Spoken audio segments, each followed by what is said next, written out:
ZCash has been on a massive run this year. It outperformed everything else in the top 100. The question is, how much longer can this rally last? How much more upside potential is there really? Let's have a look at the on-chain metrics. Let's have a look at the data most people are not considering. Now the chart looks pretty much like a hockey stick. We are now above $600. The rally really started at the beginning of October. And with that rally, ZCash became the 19th largest cryptocurrency with a market cap of a bit over 10 billion.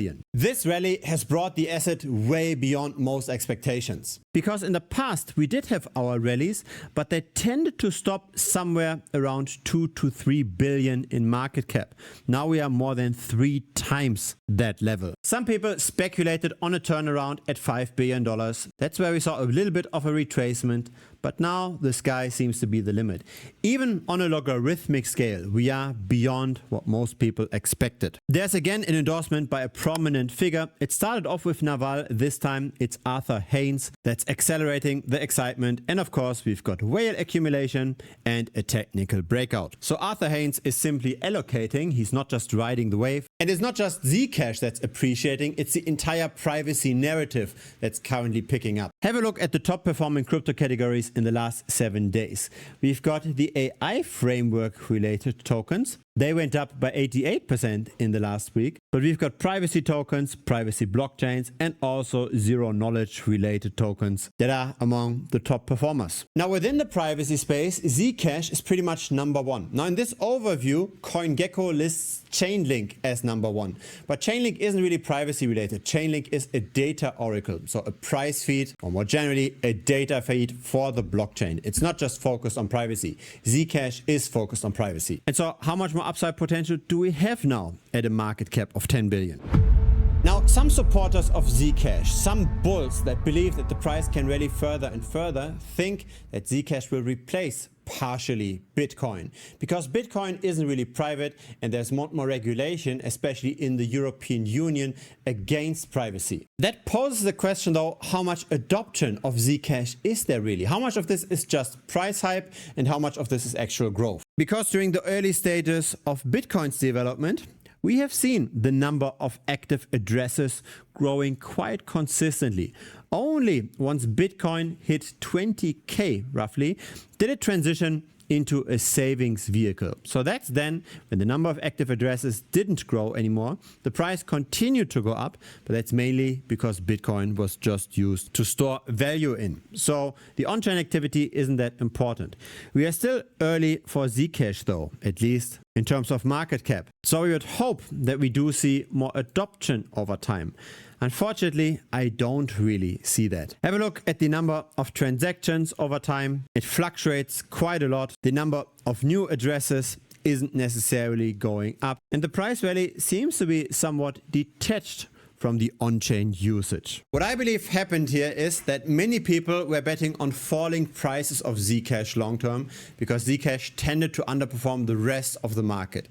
But then a market maker stepped in and manipulated the price to the upside, creating a lot of short squeezes. So the people that were betting on falling prices then had to cover their positions, creating a cascading effect so that the rally could continue. Have a look at this. This is ZCash relative to the others' market cap. The asset got absolutely hammered. Pretty much everybody lost all of their money, but that then stopped in the last 1.5 years. ZCash was able to find a floor versus the rest of the altcoin market. If you're getting value out of this content so far, then feel free to give this a like. You can also subscribe because I publish videos regularly. Of course, any support is very much appreciated. It will help the channel grow. Let's have a look at some on-chain metrics. Now here is the Binance Smart Chain. There is a ported version of ZEC on there. In total, 18,500 wallets hold that token. Now have a look at the chart on the left. This is the number of wallets that have at least 2 ZEC. So that's more than $1,000 worth of the token.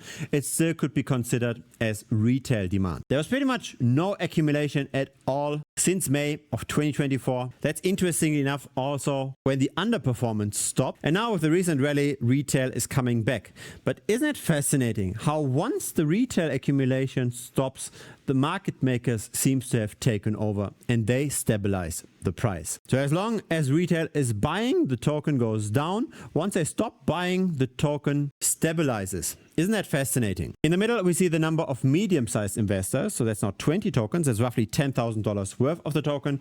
On the right, it's $100,000 worth of the token. All wallet cohorts are buying with the recent rally, but the trend is the clearest among the very small investors. It seems like it's not just the spot market that has an impact here. The perpetual futures, so the levered bets on the price, also move ZEC. There are even news articles around this. ZEC whale targets $803, while 1.25 million in profit signals this new demand. And this is related to demand on Hyperliquid. So that's a perpetual futures exchange. In the last 24 hours, we saw 708 million worth of trading volume on the Binance spot market. But at the same time, we saw 3 billion worth of trading volume on the perpetual futures market. So that's more than 4 times the trading volume. You might remember the 10th of October. This is where we got a lot of liquidations across many altcoins. We had our flash crash where the longs for many perpetual futures got wiped out. But this time with this rally, it's mainly the short investors that get liquidated. So there are quite a few people that have their doubts about this rally, that are betting on falling prices here. The trading volume is going through the roof again on the perpetual futures market. We are now at 10 billion worth of trading volume across all exchanges. And the open interest is also sky high. Now the open interest measures how many bets there are currently on the price. When there's a lot of open interest, that means the attention is very high. It also means that the spot price tends to be short-term elevated because that means a lot of leverage in the asset. Traders that use perpetual futures tend to have shorter time horizons because trading fees on the perps are lower than on a spot market, but holding a token long-term is more expensive. And so when we exclude the recent rally, we just look at the development prior to October of this year, we can see a very close correlation between the price on the spot market and the open interest. Once the amount of bets on the price go down, then the spot price tends to go down as well. And that's a potential risk with ZEC right now. The open interest is massive. There is a ton of leverage in the price.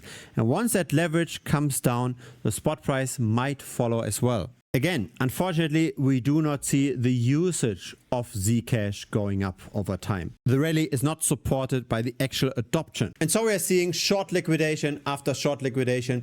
There are more shorts than longs on the asset. The funding rate is currently negative. The shorts have to pay the longs in order to continue betting on falling prices. But it seems like a lot of people have already been liquidated, as in the funding rate tends to normalize again. And this might be the potential turnaround for that rally. Once we don't have enough short investors anymore, then it won't be as profitable for the market makers anymore to take the long position and to then push up the price further by buying the spot price. When people get liquidated all the time, when everybody expects this to turn around, then the price will simply continue to go up. Things tend to develop in the direction of most pain, and the market makers have more capital. They have the real power. As long as the funding rate here stays negative, the rally will likely continue. Once this turns around and there isn't enough short interest anymore, then the market makers are likely going to sell off slowly. So the easiest way is to simply just continue to ride this wave. This is ZEC relative to Bitcoin. Again, it tended to long-term underperform, then it stabilized in the last 1 to 2 years. And if you look just at the recent rally, the best approach probably is to use a trailing stop loss. So the momentum is currently positive, but once we fall below that support, things can turn bearish very, very quickly. Right now, everything still looks healthy, but I think it makes a lot of sense to be prepared for a potential turnaround, at least short term. It's unlikely that the price will continue to double every 10 days going forward. If it's the first time here, feel free to subscribe. I publish here regularly. A like would be very much appreciated as well. It helps the channel grow. Feel free to also check out the premium membership. A link pops up here on the screen. This is where I share my own trades. So see you next time on YouTube or see you on premium. Cheers.